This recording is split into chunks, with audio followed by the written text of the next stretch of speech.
황 반장이 전해줄 마포 아파트 살인 사건에 관한 마지막 이야기입니다. 가정폭력의 피해자로만 알고 있던 김서영이 다른 모습을 감추고 있을 수도 있음을 지난 시간에 확인했습니다. 죽은 하 변호사와 김서영과의 사이에 무슨 일이 있었던 것인지 바로 확인해 보시죠. 딸이 무섭다는 김서영 모친의 말은 들으면 들을수록 기괴했습니다. 그녀는 딸이 무섭다는 말을 몇 번이나 반복하더군요. 저는 끝내 이유는 말해주려 하지 않는 그녀를 설득했습니다. 하 변호사 절대 자살이 아닙니다. 초등학생 두 자녀가 있는 엄마인데 졸지에 그 아이들은 엄마를 잃었어요. 그러니 더 해주실 말씀이 있으시면 해주세요. 서영이 아빠가 예전에 한 번 전화를 한 적이 있었어요. 무슨 일로요? 서영이 사치가 너무 심해서 큰일이라고요. 자기 모르게 사채까지 쓰고 다닌다고 하더라고요. 사채요. 저는 도저히 믿기지가 않는 이야기에 머리를 누가 세게 한 대 친 것 같았습니다. 따님은 친구들도 없고 소심해 보이시던데 사치를 했다는 말입니까? 그렇다고 했어요. 서영이 아빠가 능력이 없어서 그렇지 서영이 두고 거짓말 지어낼 사람은 아니에요. 그 사람이 서영이를 심하게 때렸다는 것도 사실 저는 못 믿겠어요. 저는 깊은 한숨이 터졌습니다. 그때 사건을 더 자세히 조사 못한 자책마저 들었죠. 저는 서영이 엄마 말을 토대로 주변 탐문을 다시 시작했습니다. 김서영이 살던 아파트 주변 치킨집부터 알아보기 시작했습니다. 며칠 만에 김서영 아버지를 아는 치킨집 사장을 만날 수 있었어요. 그 아저씨 딸 준다고 일주일에 한두 번은 저희 집 치킨 직접 와서 사갔어요. 뜨끈한 거 바로 먹어야 맛있다고 배달도 안 시키고 직접 왔었어요. 그런데 딸을 그렇게 때렸다니 너무 이상해요. 치킨집 사장의 말을 듣고 저는 확신했습니다. 김서영이 우리 모두를 속였다고 말이죠. 그 길로 하승미 변호사 사건을 맡고 있는 경찰서로 향했습니다. 담당 형사에게 전후 상황을 설명하고 도움을 요청했습니다. 김서영이 관련됐을 거라고는 생각도 못했습니다. 사건 터지고 현장 앞에서 대성통곡한 것도 그 여자였어요. 정말 서럽게 울던데. 좀처럼 믿기지 않는다는 표정을 짓는 그 형사 마음을 저처럼 잘 이해하는 사람은 없을 겁니다. 저는 김서영과 하 변호사의 남편이 불륜을 저지르고 있었던 상황까지 알려줬습니다. 변호사 남편 알리바이는 확실합니까? 네, 오피스텔에 저녁 8시쯤 들어가서는 아침까지 나오지 않은 거 확인했습니다. 김서영은 확인 못하신 겁니까? 생각도 못했습니다. 당장 좀 알아봐야겠네요. 급히 저희들은 하 변호사 남편 회사로 향했습니다.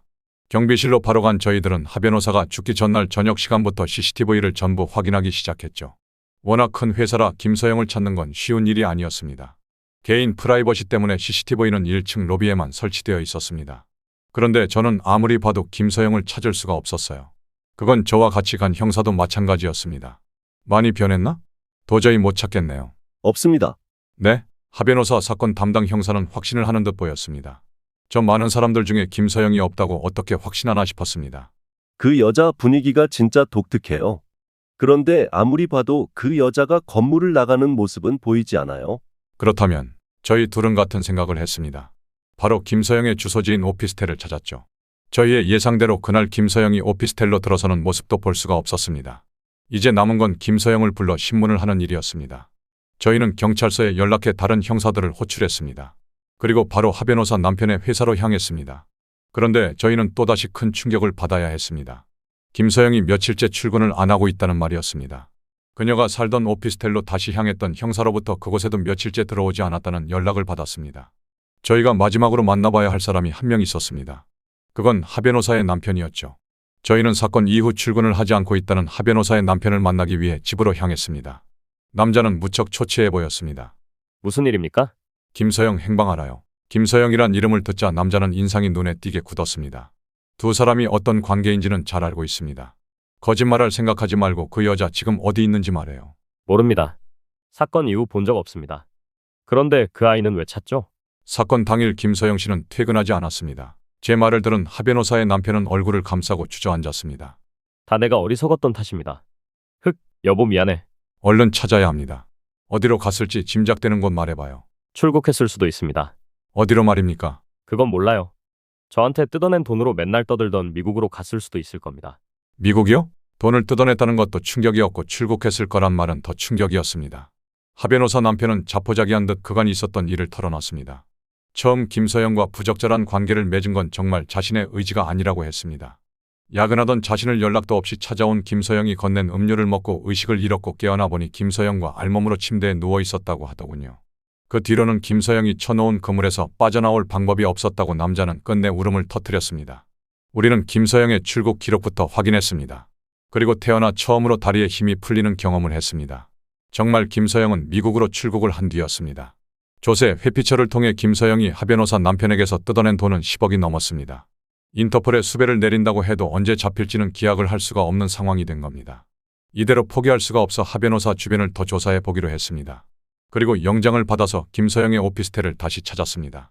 관리사무소 직원이 열어준 오피스텔 안의 모습은 한마디로 기괴했습니다. 10개도 넘는 마네킹들이 명품 옷과 가방을 든 모습으로 전시가 되어 있었습니다. 마네킹들은 모두 다른 가발까지 씌워져 있었습니다. 그 광경은 평생 잊지 못할 섬뜩한 모습이었습니다.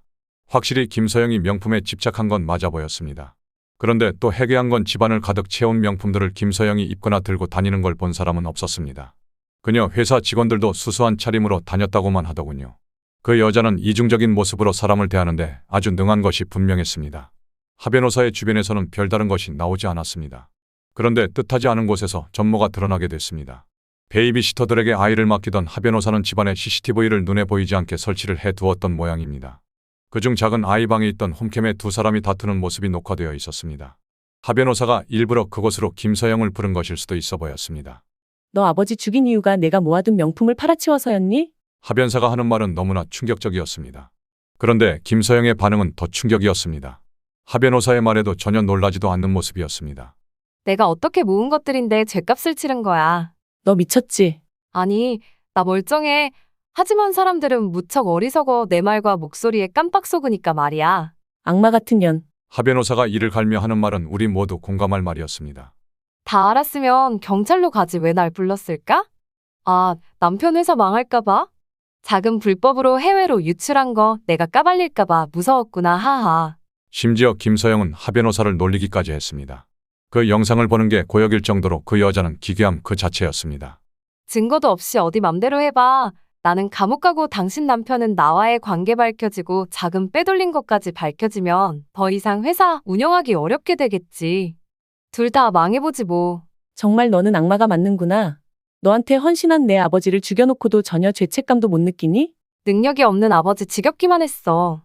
명품들 팔아치운 거 알고 눈이 돈 내가 죽인다고 달려드니까 두려워하면서 날 밀어내던 꼴이라니.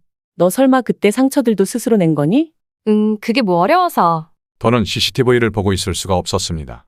태어나 그렇게 역겨운 사람은 처음이었으니까요. 하 변호사를 죽인 이유는 아마 그녀가 모든 걸 알아서였을 겁니다. 무슨 방법을 썼는지 모르지만 하 변호사를 야심한 시각에 옥상으로 불러내 죽인 것이 분명했습니다. 하지만 끝내 김서영은 잡히지 않았습니다. 저는 하 변호사 납골당을 찾아가서 꼭 김서영을 잡겠다고 약속을 했습니다. 하지만 그 약속을 지키지 못할 수도 있다는 생각이 들어 참담한 심정입니다. 김서영은 어쩌면 완전히 다른 모습으로 다른 삶을 살고 있을지도 모를 일입니다. 당신의 곁에 있는 사람이 김서영일 수도 있다는 말입니다. 친절하고 나긋나긋한 당신 옆에 사람이 그 여자일 수도 있습니다. 황 형사의 이야기는 여기까지였습니다. 정말 김서영이란 그 여자는 어디서 어떤 모습으로 살고 있을까요? 주변 사람들을 잘 살펴보세요. 악은 늘 생각보다 가까이 있습니다. 다음 시간에는 신인 여배우 실종 사건에 대해 알아보는 시간을 갖겠습니다. 그럼 이만. 긴 이야기 들어주셔서 감사합니다. 구독과 좋아요는 제작진이 영상을 만드는 데 큰 도움이 됩니다.